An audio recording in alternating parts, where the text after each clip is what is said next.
This is A View from the Bunker. Now, here's Derek Gilbert. Xenoarchaeology and the Bible.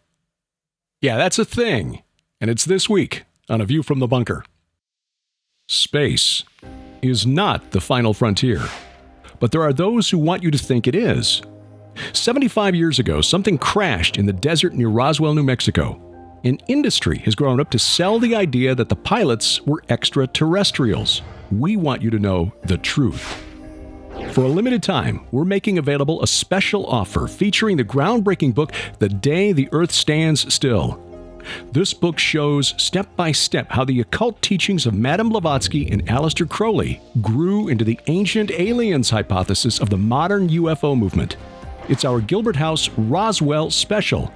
For just $35, we'll send you The Day the Earth Stands Still, plus our DVD sets, The Best of Sci Friday Volumes 1 and 2. It's a $65 value for just $35. Take advantage of the Gilbert House Roswell special for a limited time only, and you'll only find it at our store, online at gilberthouse.org.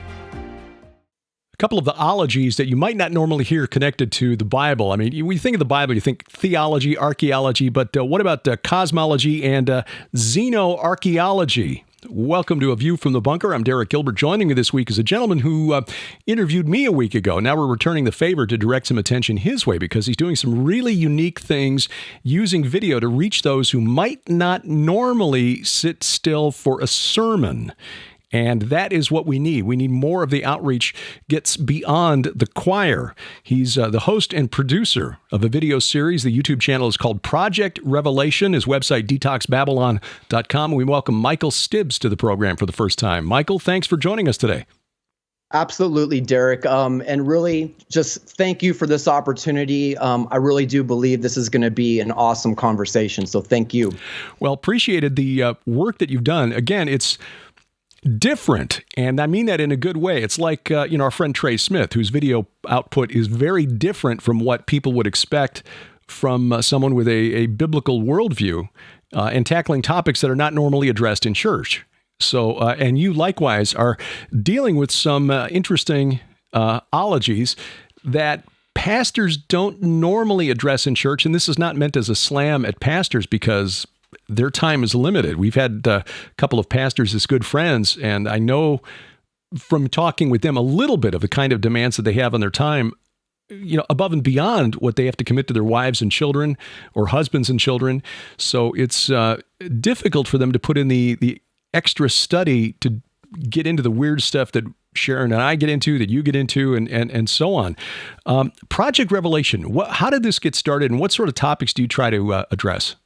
Yeah, so Project Revelation, it's been, it's kind of been a progression over time. But I got into, I was an editor for a Christian television show, and I was editing the show, producing and directing it, and doing some writing for it as well. And I just decided, like, hey, I'm gonna start putting out some videos. And at first, of course, they're not very good, and we're just trying to always get better. But my whole thing was, I'm 42 right now. I got saved when I was 30, but before I was saved, I was highly into the alien topic. Got saved, figured all of that is just nonsense, I just forsake all of it, for a while. And then 6 months to a year after I get saved, the Lord brings it back into my life in a major way. And so that's a long time ago. But then I end up, doing this show, this other Christian show, developing it, writing for it. And the Lord said, you need to take some of the stuff that, you have been researching and the connections you're making and, start contributing. There's you, Josh Peck, Steve Quayle, L.A. Marzulli, the forerunners, the forefathers of all of this stuff, and I came across you guys, because I had it's really interesting how the way I got into this is I was 6 months saved, and I'm sitting in front of a young gentleman who is pouring out his heart to me. He did not know God, and he had a life-changing UFO sighting. And I didn't know how to answer him. And I told him, I said, man, let me look into this and let me get back to you. And so my mind started to get blown. I came across Steve Quayle. Eventually I came across Josh Peck and you with your books that you guys have written together. And there was a lot more to all of this than anybody could ever imagine. And as it's, now the past 4 years, it's been unfolding, and people, people aren't even scared anymore about this stuff. Like, oh yeah, we got aliens coming to our planet. Who cares? But yeah, that's one of the things that surprised Josh and me when we wrote the book, The Day the Earth Stands Still. And viewers will know that we're offering that book now as a special at our little store here, because as we're recording this, we're essentially the 75th anniversary of whatever it was that crashed in the desert near Roswell, New Mexico back in 1947, which sort of changed the paradigm here 75 years ago of what we thought about life in the cosmos, life in outer space. What was it about that particular topic before you got saved that you found so fascinating?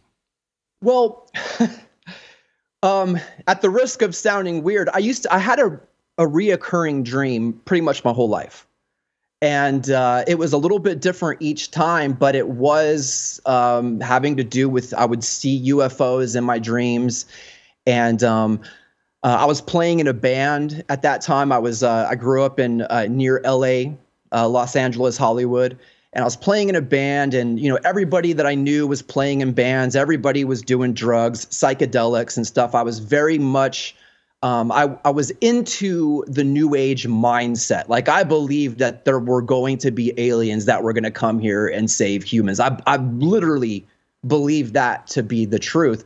But yeah, I would have this reoccurring dream where I would be outside and I would look up at the sky and a UFO would come down, and a couple of times it would take me up. Now, this is not an abduction experience. I know for a fact these are just dreams. But something out there, or somebody that wasn't God, knew something about my future. I don't think that they knew my exact future, but they knew something about who I would become. And I figured that they were intervening through time, trying to get me, I don't know. But as we know, as we get saved and we start to look back at our past, we see the fingerprints of God all over our past. So that was what got me into it, was just these dreams I was having. I was a huge science fiction fan when I was a kid, read all night long, way too many times, lots of hard science fiction, believing that was a better explanation for the origins of humanity and humanity's future. I envisioned a Star Trek future where, the superstition of religion would be done away with and replaced by reason and logic. How does that track with your childhood, your upbringing? Was that kind of the direction you were headed? Absolutely. My mom, she's probably the one to credit for my salvation, because she always kept praying for me. But yeah, I mean, the way I saw the world, and my view of cosmology was very much like, we don't understand what's actually going on in the context of the whole universe. And that was my whole thing. Like, we don't understand. And who is God? Well, God could be one of many other gods, and all these other people these other gods created planets too. And then we come to find out, of course, on the other side, once I get saved, is that this is, a quite common New Age belief, and even going into some, factions of Christianity like Mormonism.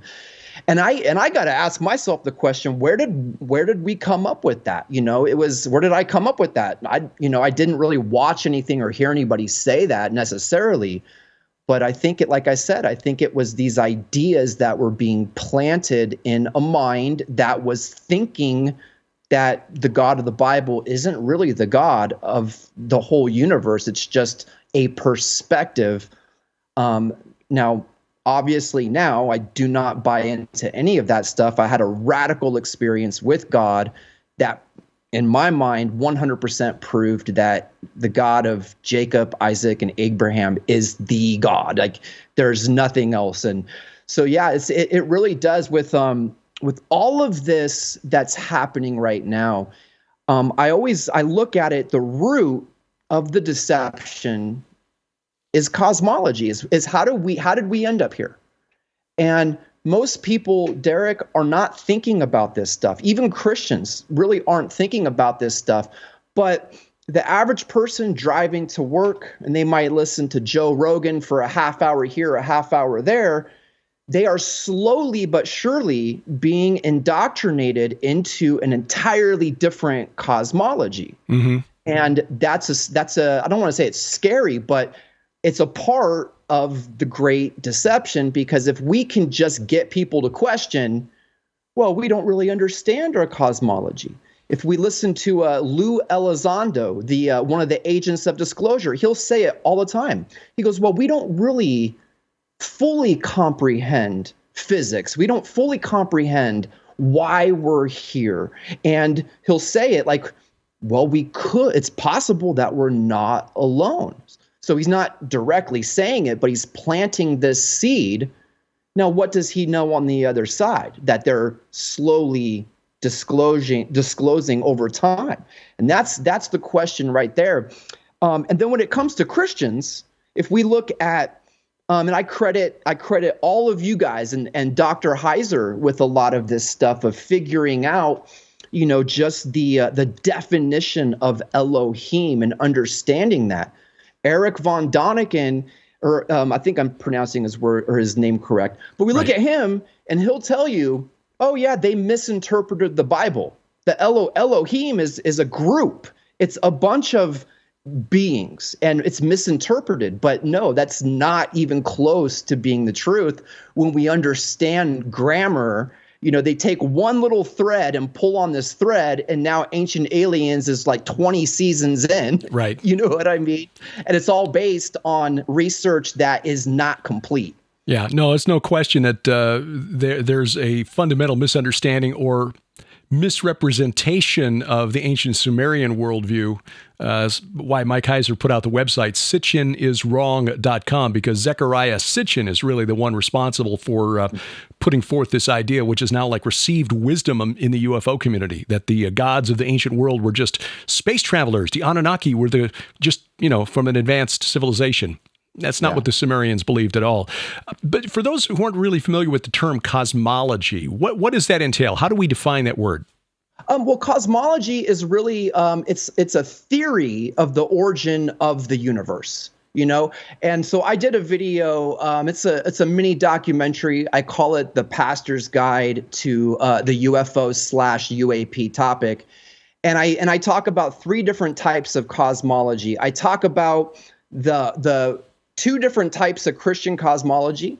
The first being that God just created the heavens and the earth, and boom, we're doing what we're doing.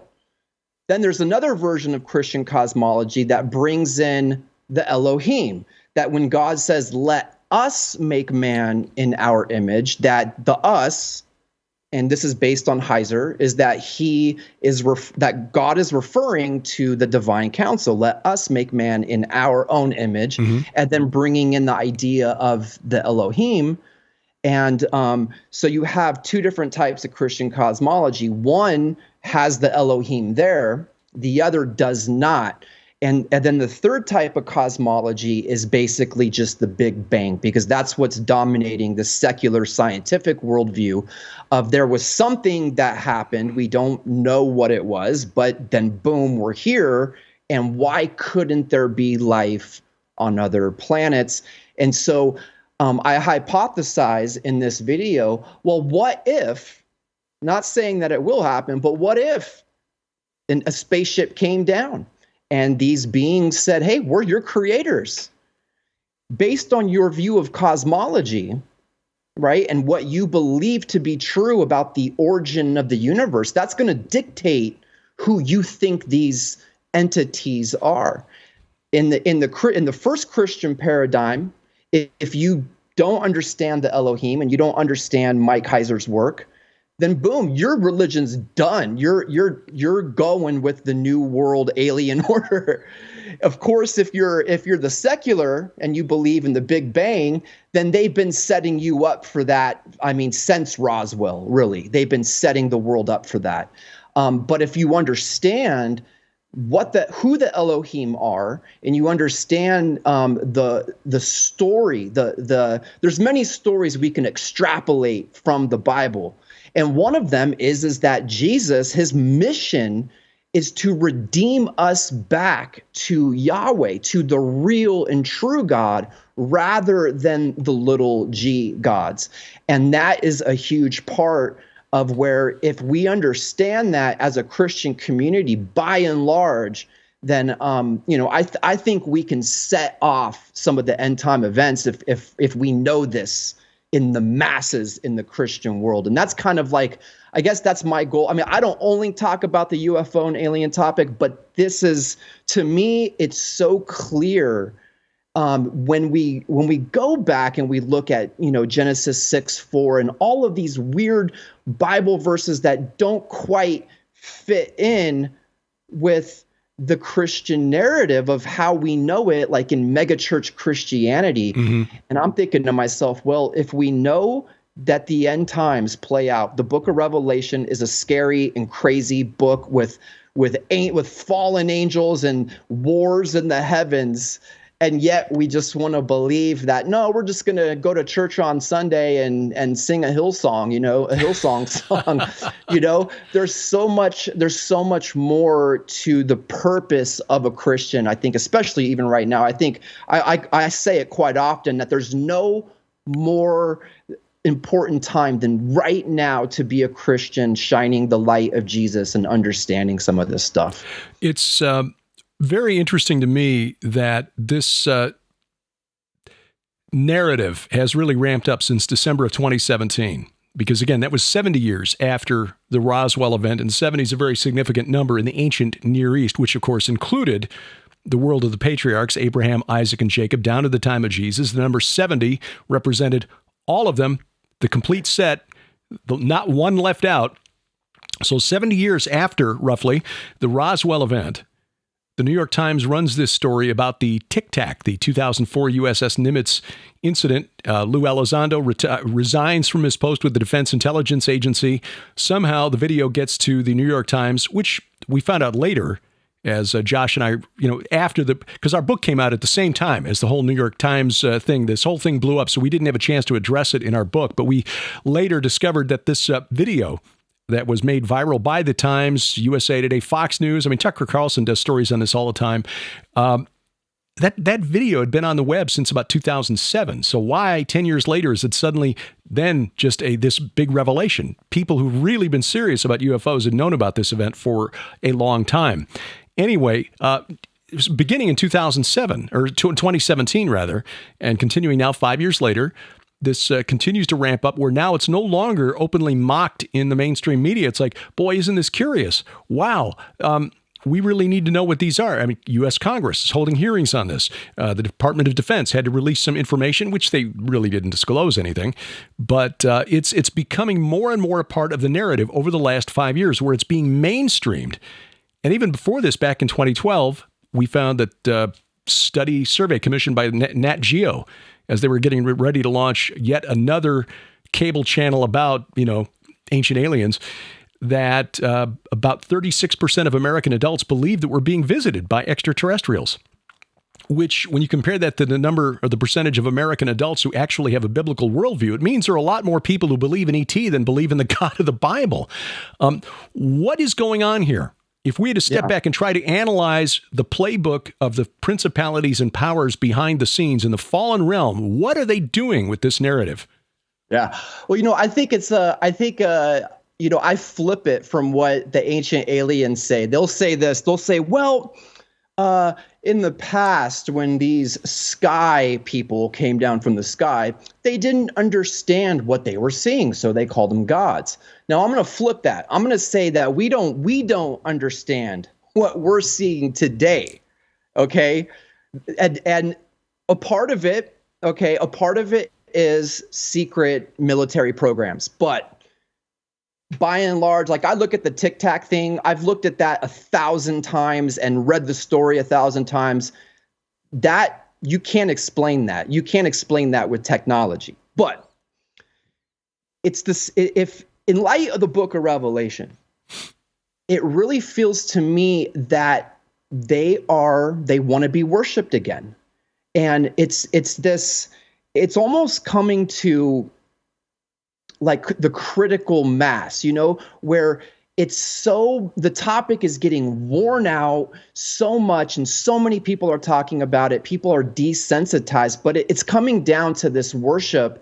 And really, what is worship? Is it always lifting your hands to the sky and saying, I believe in you, God? No, it's recognizing them, whoever these things are. I think they're the Elohim, and just regarding them as something that they're really not. They did it in the past. They deceived mankind.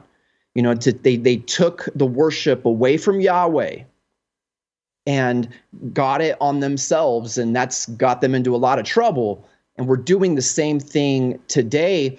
And I know, and I'll get into, because I do believe that the deception is going to evolve here, and I'll share that because that's really interesting as well. But the age of the earth kind of, and I don't hold any like really hard beliefs on this, but I do think that there's a headline that's one day going to drop. And this headline is that there's we found a spaceship underground, and it's far beyond, all the technology we can understand. Okay. And I have this in my video too. Bob Lazar. And if you're not familiar with Bob Lazar, just a quick rundown. He was the whistleblower for Area 51, and I think it was S4, the secret military base that was supposedly reverse engineering alien craft. He has been spot on with so many things over the years. And I look at that story and I just wonder, I go back and forth on that. But one thing, he was on Joe Rogan in 2019, and Joe Rogan pressed him several times, and he didn't answer until the third time, or maybe the second time. He says, did you have any inkling of where these spaceships came from that you were trying to reverse engineer the propulsion system? And he finally says it. He finally says that a seed was planted, that it was from an archaeological dig. Oh, that it was old, that it was really, really old. And so in light of like myths of Atlantis, and I know that there's a lot of different theories out there of the age of the earth, as far as even within the Christian factions. Okay. And I'm not married to anyone, but I think it's a possibility that Genesis, 1 is a renewing of the earth. And there may have been, not saying there is, so I just want people to understand that, like this is me going through this stuff, but it's possible that there was another civilization, a pre-Adamic race, and this could have been a part of that, maybe, or it's just a huge deception. Regardless, this is all about Xenoarchaeology, okay? If you don't mind, we can kind of take what we just learned there about Bob Lazar and talk about Skinwalker Ranch. Okay, there was a leaked document called the Admiral Wilson Memo, and this is a conversation between Admiral Wilson and Eric W. Davis. Eric W. Davis was a part of NEDS with Bigelow. And we know that there is a new TV show with Skinwalker Ranch, the secret behind Skinwalker Ranch. Well, before these dudes were out there doing it on the History Channel, Bigelow was out there with his team that was funded by the government to find out what was happening on Skinwalker Ranch. Okay, so Eric W. Davis was one of the physicists involved in trying to figure out all of these portals and stuff that were opening on Skinwalker Ranch, all of these magnetic anomalies and whatnot. So there surfaces a leaked document that, as far as I know, they say that the document is real, but whatever's in the document, it might not be real. I do go into depth on this document because it goes back to finding this spaceship that is buried, right? It matches up with what Bob Lazar was saying. But Eric Davis, okay, he studies not only cosmology, he studies xenoarchaeology. And xenoarchaeology is the study of extraterrestrial civilizations by analyzing artifacts. Now, if you do a quick Wikipedia search on xenoarchaeology, it'll be quick to tell you, well, it's very limited because there are no artifacts. Mm-hmm. But how would there be an entire ology, the study of something where there's no artifacts? Yeah, like xenobiology. Our friend, the late Chris Putnam, called that science in search of something to study. Yeah. Yeah, and so when you start adding up all of these pieces, and now it's funny because in this leaked document, okay, he's pressing Admiral Wilson is pressing Eric W. Davis for answers, and he is told that you do not have. This is an SAP. This is a special access program, and I cannot tell you anything. And this is an admiral in the Army that they can't tell him anything. A Navy. And yes, thank you. And so what's going on here? What's going on here when they say that they had, it's in this document as well, that one of the spacecraft was able to traverse dimensions, was able to traverse not only space, but also underwater. And so you tie that back into the Tic Tac. Right. What is this? Who is this? Yeah, the Navy pilots who observed it saw it dipping into the water and without really leaving a splash, and without losing speed either. So it's very, very unusual. And again, you're talking about highly trained observers, not known for coming forward about weird sightings like this because it could impact their future ability to be deployed or get hired after their term of service is done, as an airline pilot or what have you. Oh yeah, this is the guy who saw those little green men. I don't have any doubt that these Navy pilots and the radar operators, in the case of the Nimitz incident on the USS Princeton, and there was a Los Angeles-class submarine, if I remember correctly, that was in the vicinity as well, who also picked something up on radar that was detected. So I don't have any doubt that they saw something. The question is, what exactly was it, and why is this information being fed to the public now? Yeah, and that's the question here too. I know one of the radar operator that was on the Nimitz with the Tic Tac incident. Now, years later, he came out and he said that after this incident, he started to have all of these apocalyptic type of dreams. Right. He felt like he was being like contacted, by something that was outside of him, and I hear you always say it, you can't make this stuff up, but this is why this is why I think it's so important for Christians to have at least a working understanding of the story in the Bible that we take out between the little g gods and God, and of course Jesus and his mission of why he's actually coming back in light of a whole one world order being set up. And so I often think, does the alien stuff play in to the one world order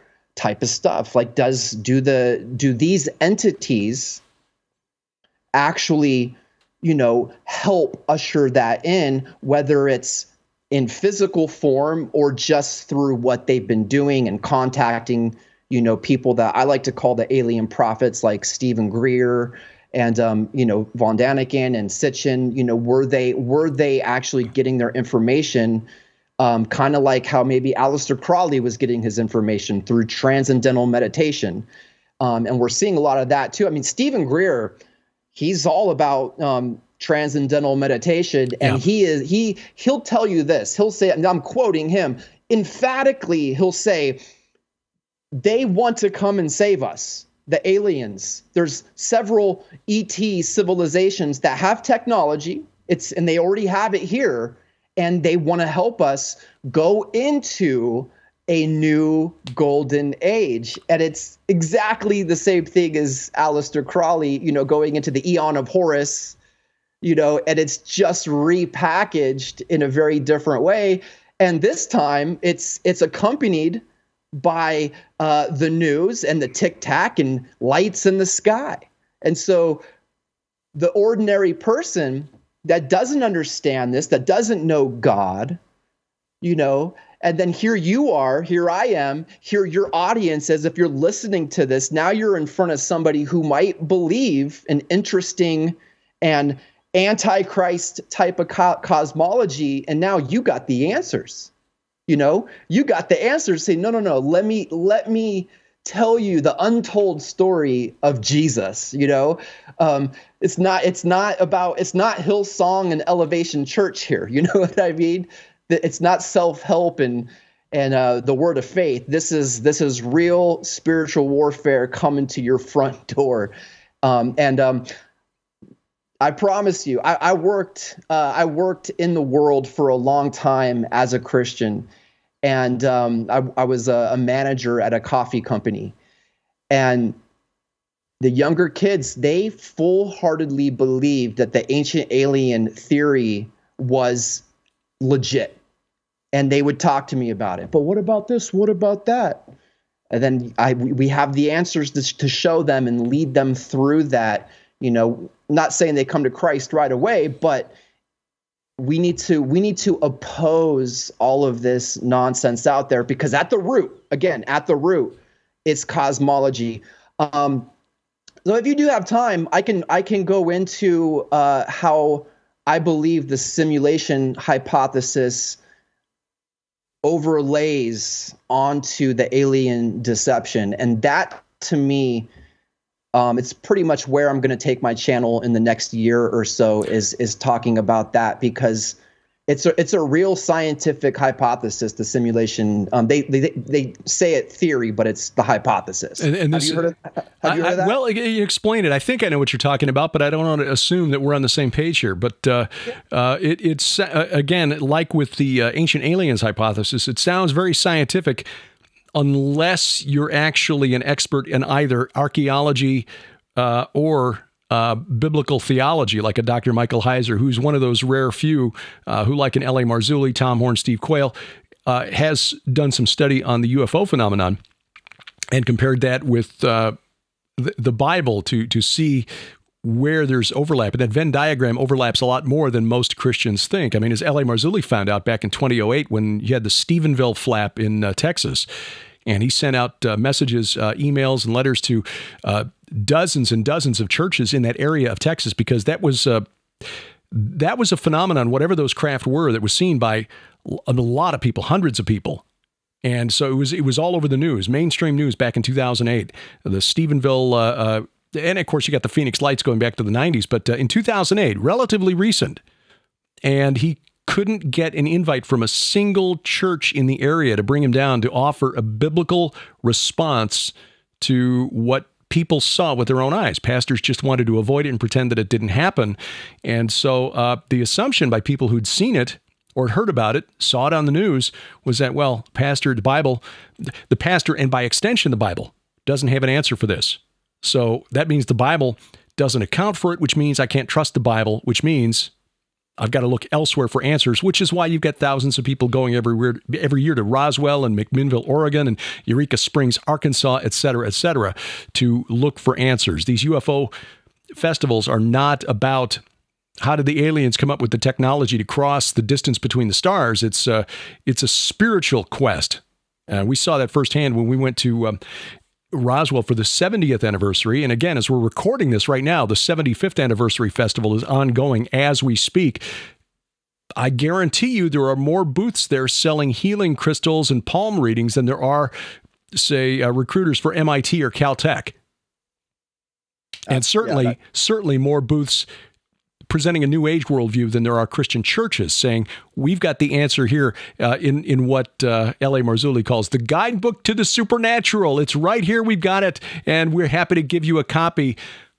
The churches in Roswell, sadly, according to our friend Guy Malone, who ran for mayor in the recent election there, said that the churches are more interested in keeping the tourist dollars coming in to support the local economy than presenting the truth of the gospel in refuting this xenobiological cosmology. But simulation hypothesis, what is it and how does it incorporate the alien agenda into a deception?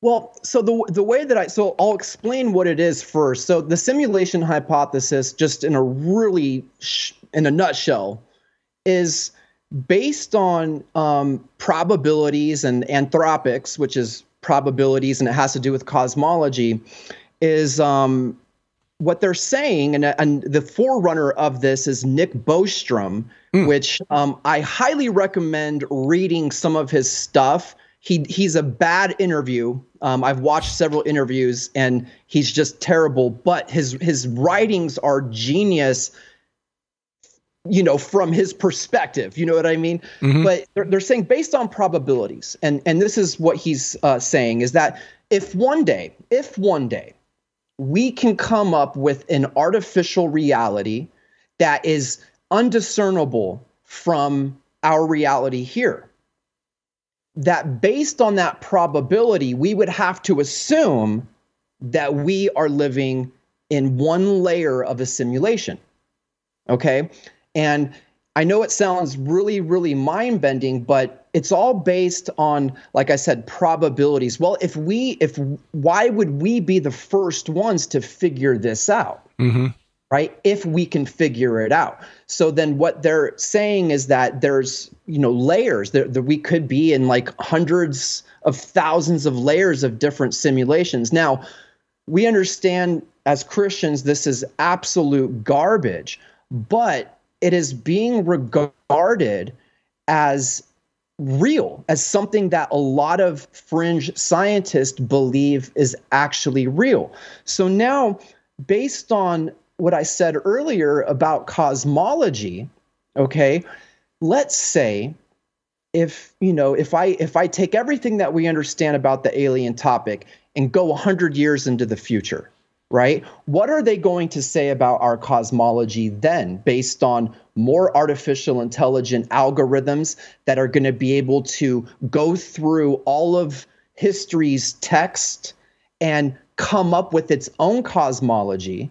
Okay, who then are the Elohim in simulation hypothesis? If people are, like I said, right now, ancient alien theory is huge. A lot of people believe it. You said 30% believe that we're being visited. So now we go into the future. Now you're going to have polls that 50% of people believe that we are in a simulation. Okay, so who's the Elohim then? Mm-hmm. What are the spacecraft then? It's very possible that they'll say that they're the creators of our simulation, and they're coming in to their own simulation to help us. And I really believe that, in the Matrix, the first Matrix movie, Trinity tells Neo that every time you see like an anomaly, like a ghost or an alien, it's a program doing something that they're not supposed to be doing. Yeah, a glitch. Yeah. And then even in the new Matrix, what I don't know if you've seen it, but it's terrible. But there was one interesting part where there was a different Morpheus. He was actually a program rather than the real Morpheus. And he was living in the simulation, but they came up with a way that he was able to manifest himself in the real world. So he was an AI version of Morpheus, but he was able to manifest himself in the real world. So I just say that, like, I really think about it. Like, what if these aliens came down, or 50% of people believed, hey, look, we're a simulation. And now these Elohim show up and say, hey, look, we've made your creation. We just need to help fix it. And then people just buy into it because, again, at the root, it's the origin story of our Earth, and I think that's a part of the great delusion that God lets people believe the lie. Now, what that lie is just depends on what time frame you live in. But just as a Christian, when I hear these guys talk about the simulation hypothesis, or just even the Big Bang and all of this stuff, and the trillions upon trillions of variables that have to come together if God's not in the equation. You know what I mean? It's beyond absurd that all of this stuff would come into being. And simulation hypothesis will tell you that we cannot figure out what is outside the simulation. Right. Why can't it be God? And then you put God into those equations and variables, it collapses all of those probabilities that you've been trying to work out in the numbers that you can never work out. And all of a sudden, you have the equation. The God equation comes in and collapses all of those different probabilities and makes it something that is real and tangible. I really feel like they always come right down to the end, and God is right there going, okay, finally, you're going to open that door, you're going to see me. And then they say, well, we don't know what it is. But it's not God. Right. Which is not science, because if you're automatically excluding a possibility, you're not actually approaching this with scientific rigor. It is interesting, though, that this approach, that we're nothing more than a simulation, we are programs fulfilling our software programming, eliminates the concept of personal responsibility. Yeah. I'm not evil. I just steal stuff or break things or kill people because that's my programming. I can't help it. No, yeah, sorry, that's not one of the options. And you're right on, because I did a video on the simulation hypothesis, but Sam Harris, he's a new age computer cosmology dude out there. He's got like a huge podcast, but he said this. He says that our reality, okay, I want people to really understand this. He says that our reality is compatible with a computer coder, an evil computer coder, coding in your thoughts. And he says this. And then he also says that based on that, and he talks about the free will. He says that there is no free will. Right. And he says he tells you that if you really understand that there's no free will, and these dominoes are just falling one to the next, then you'll be able to have compassion for the murderer and the person that just hurts people and does these things, because they had no say in it. There's an evil computer coder that's coding that stuff in, having them do that, because he even says it. He's like, your thoughts don't come from you. They come from the outside. He goes, you have no control over your thoughts. And I'll tell you from experiences, yes, you do have control over your thoughts. Now, there's an influence that's beyond us. We understand, Christians, that those are fallen angels and demons trying to influence our thoughts. So in return, we will act upon those thoughts, right? But we know that with the mind of Christ, we are able to take those thoughts captive and say, no, that's not coming from me. That's demonic. I love God. I love Jesus. I'm not going to take these thoughts as my own. Get out. Right. Yeah. And that's how we're to handle that situation. Not saying, well, hey, we just need to love people because it's not their fault. Yeah. Well, I can speak from personal experience that Harris is not living a consistent, a life that is consistent with what he professes to believe. He went out of his way to share a video clip that another prominent atheist had posted of something that Sharon said on the Jim Bakker show last year, where she was discussing a demonic encounter that she had that sounds very much like an alien encounter. Okay, so something very much like and in fact, it was in the context of discussing Josh Peck's documentary on the UFO phenomenon, The Great Delusion. And Sharon said, well, yeah, I had an experience, and she described it.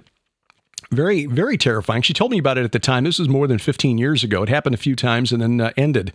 But Harris was among the atheists who put it out there as an example of crazy Christian fundamentalists who think that, these entities are real. But it's like, wait a minute. Now, if you actually believe what you're saying, Sam, about these thoughts just being coded by an outside force, why do you care?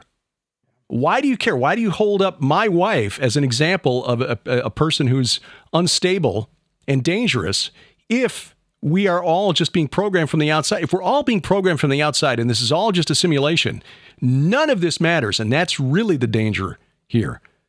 We're not the ones. Christian worldview is not the reason they hold up Christians for ridicule is because the truth of the gospel is a danger to their deception. We said, no, wait a minute. As you said, Michael, we are responsible for our own thoughts. We can take these demonic thoughts and these impressions. I mean, all of us have thoughts that flit across our mind for a moment, but we take them captive in the name of Jesus Christ and refuse to give ourselves over to them. It doesn't mean we're never going to sin. Of course we do. The Bible tells us, the Apostle John wrote, if we say we have no sin, we deceive ourselves and the truth is not in us. We're not holding ourselves up as more righteous than anyone else. What we're saying is the Christian worldview explains the existence of evil in this world.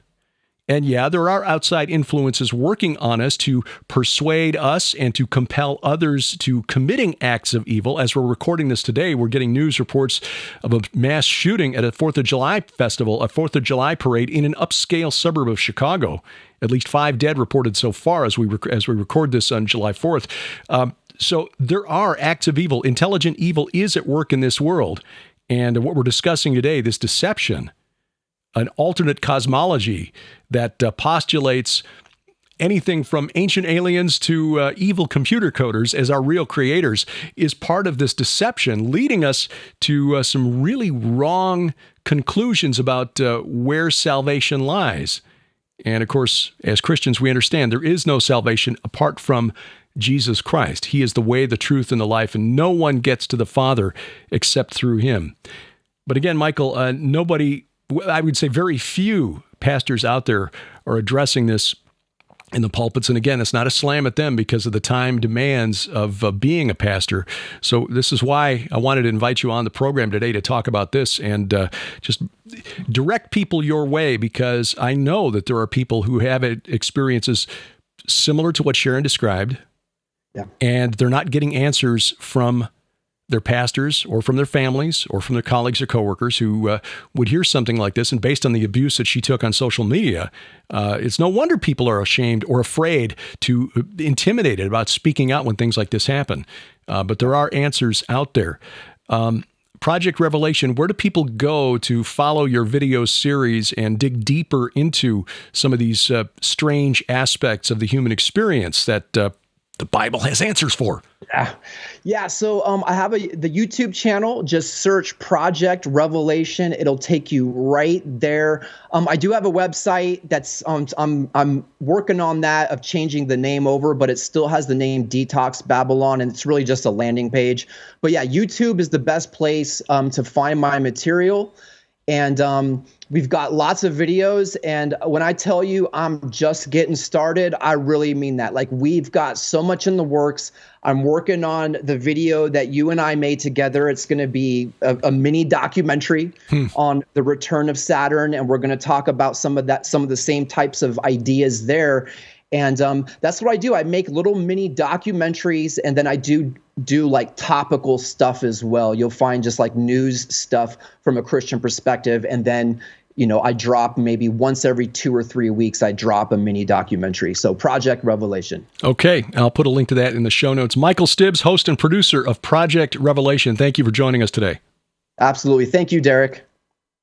Check the show notes for a link to Michael Stibbs' website. At this point, it's still Detox Babylon. I'll also put a link in there to his YouTube channel where you can check out his video productions as he's using tools that the Prince of the Power of the Air often uses to reach our fellow citizens, our brothers, sisters, co-workers, colleagues, friends, family members. Why not use those tools in a similar way? In fact, that's why there's a camera in front of me right now. Well, check out his work. It is unique, compelling, and may reach people that aren't inclined to sit still for an old guy like me standing at a podium or read through a book, the kind we write, 300 pages with 500 footnotes. But people like Michael Stibbs and Trey Smith with the unique presentation may get through with the message, and a message that will make an eternal difference. We got a couple of things coming up. First of all, I want to ask you to pray for Sharon. As I'm recording this weekend, on Saturday, we rather ambitiously tried to move our big stand-up freezer. Well, it's not big, but it's a lot heavier than we thought it was. We tried to move it from the garage where it's been working for the last 7 years. And, my parents had it in their garage for years before that. So it's not like it's not used to hot temperatures. It was in South Carolina for 13 years before we moved it here. But, with the heat we've had recently, and the thing is, getting old, it's more than 20 years old now. We thought, maybe we need to put that freezer in the laundry room instead. Well, in the process of trying to lever it up the steps in the garage, something went pop in Sharon's back. So she's been on ice and NSAIDs for most of today. So just pray that she heals up very quickly. She was on the wrong side of the dolly as we were trying to lift it. I was pulling and she was trying to lift, and it just we're not at that age where we're able to do the things we used to do, and sometimes it takes something like this to remind us. But she's having difficulty moving around today. So I also pray that God grants me the wisdom to be the helper that I will need to be here in the days ahead. We're praying, though, that everything is healed up for her when we're ready to travel in just a couple of weeks, because we're going to be heading for the Dayton, Ohio area for the Go Therefore conference, July 29th and 30th. We'll be there with a lot of friends of ours, so we're really looking forward to this conference. Pastor Mike and Kathy Spalding are putting this together. Good friend David Paxton is also helping with the organization there, but we will see Pastor Carl Gallups, Pastor Casper McLeod, Coach Dave Daubenmeyer, Dr. Michael Lake, David Hevner, Kenny C., Tom Dunn, and Pastor Neil Peterson, whose church, the Harvest Revival Center in Brookville, which is a suburb of Dayton, is hosting this conference. Neil and I were both guests on the SitRep podcast, or SitRep Resistance podcast, this past week on YouTube, and he said some very nice things about me. So, Neil, thank you. I really appreciate that. Look forward to meeting you face to face. But if you're in the area and you can make it there, do take advantage of it. All the information is at GoThereforeConference.com. Online, GoThereforeConference.com. Registration is just $59. So if you're in Western Ohio, Eastern Indiana, please consider coming to see us, because this group of speakers, besides Sharon and me, is just going to be absolutely dynamic and really important. On top of this, they've got some others who will address some of the social engineering that's been ongoing the last couple of years, like Dr. Sherry Tenpenny, who will be there, Dr. Stella Emanuel, and others. So again, GoThereforeConference.com to get information. And if you can't travel, you can't be there, then sign up for streaming video and take advantage of the presentations that way. Mid-September, we'll be going out to California. More information on that conference as things become available. But L.A. Marzulli, Timothy Alberino, yours truly, and Pastor Dave Bryan will be the four speakers at this conference that, again, September 15th through 17th. But, again, more information when I've got a website to direct you to if you're interested in joining us there. And then we pray that you'll join us in Israel next spring. March 19th through 30th, Sharon and I, along with Messianic Rabbi Zev Porat, taking you around Israel and showing you some of the battlegrounds, the key battlegrounds in this long supernatural war. We had planned to go to Turkey this fall because of the political situation in Eastern Europe, the fact that it involves NATO and Russia, and Turkey being a NATO member. We just thought waiting would be wise, so we've rescheduled that tour to October of 2023. But you got information online at gilberthouse.org/travel. And that's where we're putting all the travel information for upcoming tours. gilberthouse.org/travel. And we hope to see you in either the Holy Land or in Turkey sometime in the near future. Thank you for taking time out of your schedule to watch or listen this week, whether it's YouTube. Please subscribe and share the YouTube channel around, by the way, youtube.com/GilbertHouse, Apple Podcast, Google Podcast, Amazon Music, iHeartRadio, Spotify, Spreaker, Stitcher, wherever fine podcasts are sold. Our announcer is the inimitable D.C. Good. We wrestle not against flesh and blood. I'm Derek Gilbert, and this is A View from the Bunker.